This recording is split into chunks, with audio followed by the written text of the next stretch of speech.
तो आज मैं आपको दिखाऊंगा कि मैंने अपने रूम की लाइट्स को ऐसे से ऐसा कैसे किया। नमस्कार दोस्तों, मेरा नाम है वीएस राजपूत और आप देख रहे हैं टेक स्मैश। और आज हम लोग बात करने वाले हैं लाइटनिंग के बारे में।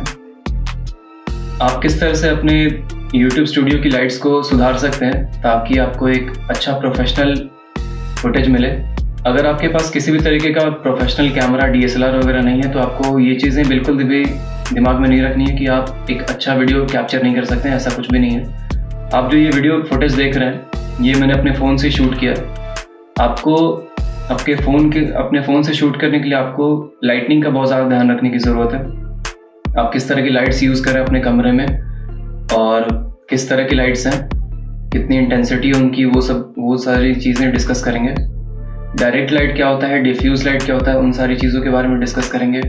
की लाइट क्या होता है, आपका स्पिल लाइट क्या होती है, रिम लाइट क्या होती है, मेन सोर्स क्या होता है। और एडिशनली आपको उसके अलावा अगर थोड़ा और ऊपर जाते हैं तो प्रैक्टिकल्स क्या होते हैं आपके यूट्यूब स्टूडियो के अंदर में। तो सबसे पहले हम लोग बात करते हैं डायरेक्ट लाइट में शूट करने का और डिफ्यूज लाइट में शूट करने का क्या क्या एडवांटेज और डिसएडवांटेजेस होता है। डायरेक्ट लाइट में आप शूट करोगे तो आपको एक हार्श टोन मिलेगा आपके इमेजेस में, आपके वीडियो फुटेज में। अगर आप कभी सनलाइट में शूट करेंगे तो आपको दिखा होगा आपके जो चेहरे पे जो फुटेज आती है, जो लाइट्स आती हैं वो बहुत ज़्यादा ही चमकती रहती हैं, पीला पीला सा और गोल्डन जैसा दिखता रहता है। लेकिन यही अगर आप सेम वीडियो को किसी बिल्डिंग के छाँव में या फिर किसी पेड़ के छाँव में वीडियो को शूट करते हैं तब आपने नोटिस किया होगा कि सेम टाइम पे जो वीडियो रिकॉर्डिंग की, लेकिन आपने जो छाँव में जाके रिकॉर्ड किया तो उसकी जो क्लैरिटी है और क्वालिटी है वो बड़ा ही प्यारा आता है। ये होता है आपको डिफ्यूज लाइट की वजह से। तो अगर मैं बहुत सिंपल तरीके से आपको डिफ्यूज लाइट के बारे में समझाऊँ तो ये बेसिकली कुछ नहीं होता है। अगर आप किसी लाइट सोर्स को किसी दीवार पे या फिर किसी ऑब्जेक्ट पे टकराते हो तो वो रोशनी क्या होती है, बिखर जाती है। और वो बिखरी हुई रोशनी ही आपके कैमरे के लिए बहुत ज़्यादा इंपॉर्टेंट होती है और आपके वीडियो की क्वालिटी, वीडियो का जो फुटेज है और उसकी जो क्वालिटी है उसको इन्हांस करता है।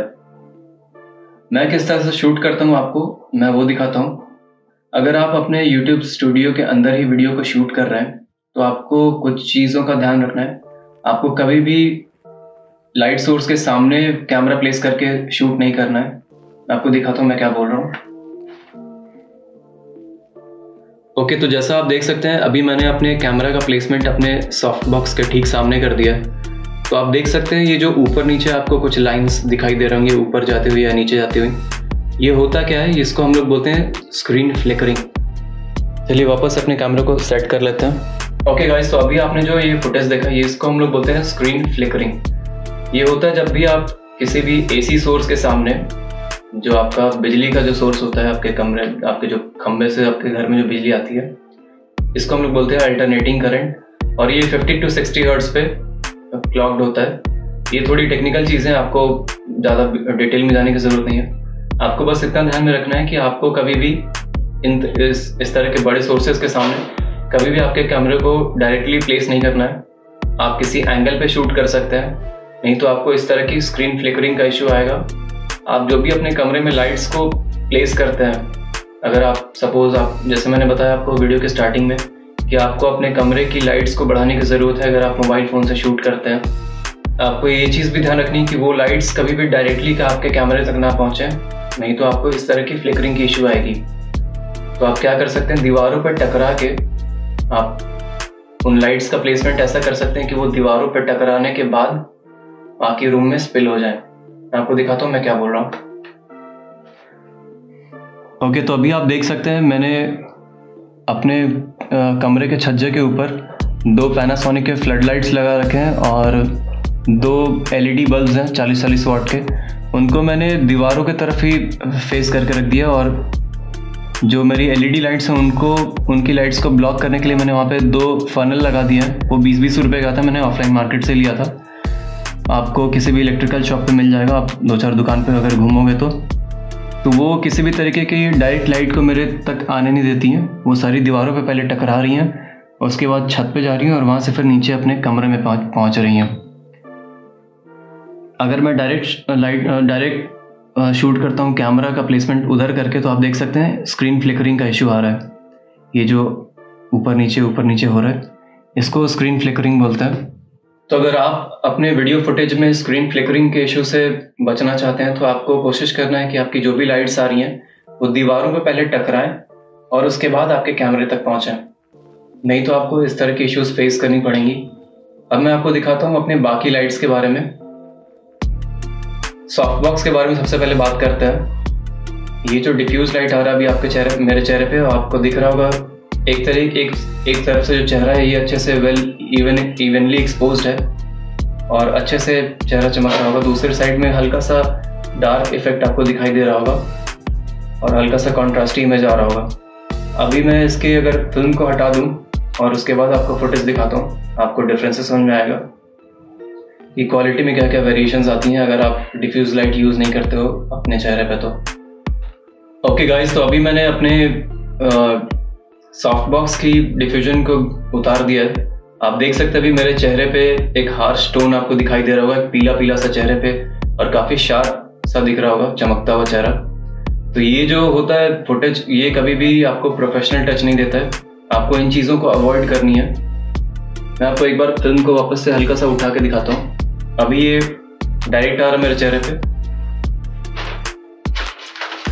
अगर मैं इसको उठा देता हूँ आप डिफरेंसेस देख सकते हैं। ये जो लाइट अभी आ रही है चेहरे पे, ये थोड़ा डिफ्यूज होने के बाद आ रही है, ये थोड़ा सॉफ्ट हो जाता है चेहरा।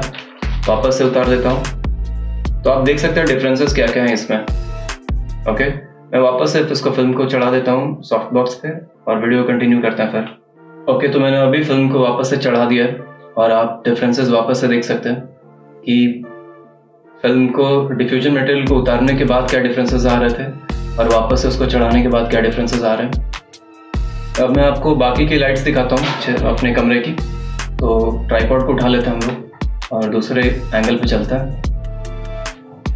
ओके गाइस, तो यहाँ पे अभी हम अपने डेस्क सेटअप के पीछे आ चुके हैं। यहाँ पे आप देख सकते हैं, यहाँ पे मेरा RGB फ्लड लाइट है। ये मैंने रिसेंटली अमेज़ॉन से बाई किया था। मैंने स्टार्टिंग में पहले 2 मंगाए थे, लेकिन मुझे ये लाइट्स बहुत ज़्यादा पसंद आ गए और काफ़ी चीप है। और प्लस पॉइंट ये है कि ये मेड इन इंडिया के हैं, तो मैंने 2 एडिशनली और मंगा लिए। वो आपको खिड़की के पीछे, मैं वहाँ पे आपको लास्ट में लेके जाऊँगा। आगे बात करते हैं अगर हम लोग अपने मॉनिटर की, तो मॉनिटर के लिए मैंने स्पेशली वो RGB स्ट्रिप लाइट्स मंगाई थी मैंने, और वो रिमोट कंट्रोल है, उनका रिमोट कंट्रोल वहीं पे दिया हुआ है। इस पोर्शन पे मैं आगे के आने वाले वीडियोस में दिखाऊंगा वहाँ से लाइट्स कैसे चेंज करते हैं, और आपको आगे की आने वाली वीडियोस में भी दिखेंगी अलग अलग कलर्स किस तरह से मैं चेंज करता हूँ उसको। लैम्प के पीछे मैंने एक फिलिप्स का बल्ब लगा के रखा है रेड कलर का। ये यूजुअली 3 कलर में आते हैं, अगर आपको इसमें चाहिए तो ब्लू, रेड एंड ग्रीन में। अब चलते हैं हम पीछे की तरफ और दिखाता हूँ आपको बाकी की लाइट्स को। ओके गाइस, तो अभी हम पीछे आ चुके हैं। अभी आपको अगर डिफ्यूज लाइट और डायरेक्ट लाइट के बीच में डिफरेंसेस समझने हैं तो आप ये समझ सकते हैं कि ये जो लाइट अभी आ रही है आपको, ये जो दिख रहा है, ये डिफ्यूज लाइट का कमाल है। और अगर हम लोग पीछे थोड़ा मुड़ते हैं तो ये जो लाइट सोर्सेज हैं आपको ये इधर दिखाई दे रही हैं, ये डायरेक्ट लाइट है। तो ये एक अच्छा सा लुक प्रोवाइड नहीं करती हैं। अगर मैं इस कर्टन को अगर हटा दूँ तो अगर आपको जब ये दिखेगा तो ये बहुत ही घटिया सा दिखाई देता है और बहुत चीप फील होता है। लेकिन मैंने इसको कर्टन के पीछे छुपा दिया और ये सारी लाइट्स पहले यहाँ पे टकरा रही हैं और उसके बाद फिर कैमरे तक पहुँच रही हैं, तो एक अच्छा सा प्रोफेशनल लुक मिल रहा होगा और आपको एक अच्छा सा इमेज दिखाई देता है। वापस से चलते हैं अपने सेटअप पे। तो अब हम लोग बात करते हैं कमरे के कलर सिलेक्शन के बारे में। मैंने अपने कमरे को स्टार्टिंग में पूरा वाइट पेंट किया था। आप किसी दूसरे लाइट कलर के साथ जा सकते हैं। आपको ध्यान में रखना है कि आपको कभी भी किसी डार्क कलर के साथ नहीं जाना है, नहीं तो फिर आपको क्या करना पड़ेगा, आपके कमरे की लाइट्स बहुत ज़्यादा बढ़ानी पड़ेंगी, जिससे आपका बिजली का खर्चा बढ़ जाएगा। अब बात करते हैं हम लोग कमरे की लाइट्स के बारे में, कमरे की कलर सिलेक्शंस के बारे में। अगर आप पेंट पुचारा कराने का सोच रहे हैं तो आपको कौन से कलर्स के साथ जाना चाहिए आपको। मैंने क्या किया, मैंने पूरे कमरे को पहले पूरा वाइट पेंट किया था और ये मेरा कैनवस था जिसको मैं थोड़ा अपने YouTube के फुटेज में दिखाना चाहता था। तो मैंने इसको ग्रे कलर पेंट कराने का सोचा, क्योंकि ये आपको एक थोड़ा मॉडर्न लुक देता है और एक प्रोफेशनल लुक दिखाता है। और बाकी की जो लाइट्स हैं ये आपको दिख रही होंगी, पीछे से स्पिल आउट होके आ रही हैं दीवारों पर टकरा के, उसके बाद डिफ्यूज़ होके आ रही हैं। यहाँ पे मुझे काफ़ी डिजिटल नॉइज़ दिखाई देता था। डिजिटल ग्रीन क्या होता है मैं आपको बताता हूँ। अभी आपको वीडियो में किसी भी तरीके का मच्छर टाइप का नहीं दिखाई दे रहा होगा। मैं आपको वापस से एक अंधेरे वाले पोर्शन पे लेके जाता हूँ और आपको दिखाता हूँ कि डिजिटल ग्रीन होता क्या है।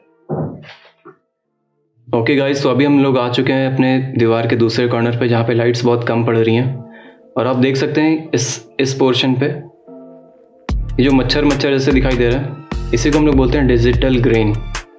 तो जहाँ भी आपके कमरे में बहुत कम रोशनी होगी वहाँ पे आपको ये डिजिटल ग्रीन ज़्यादा दिखाई देगा।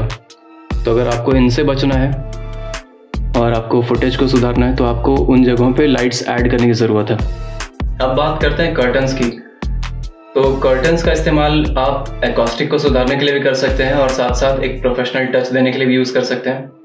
आप चाहे तो उसको ऐसा भी यूज़ कर सकते हैं, अगर आप कोई ऐसे चीज़ें हैं जो आप अपने रूम में नहीं दिखाना चाहते हैं, या तो वो अगली चीज़ें हैं या फिर आपके बुक्स हैं, आपके कपड़े वहाँ पे रखे हुए हैं, आप उन चीज़ों को हाइड करना चाहते हैं तो आप कर्टन्स का इस्तेमाल कर सकते हैं और आपके जो यूट्यूब का फुटेज है वो काफ़ी ज़बरदस्त और एक प्रोफेशनल लुक मिलेगा उसको।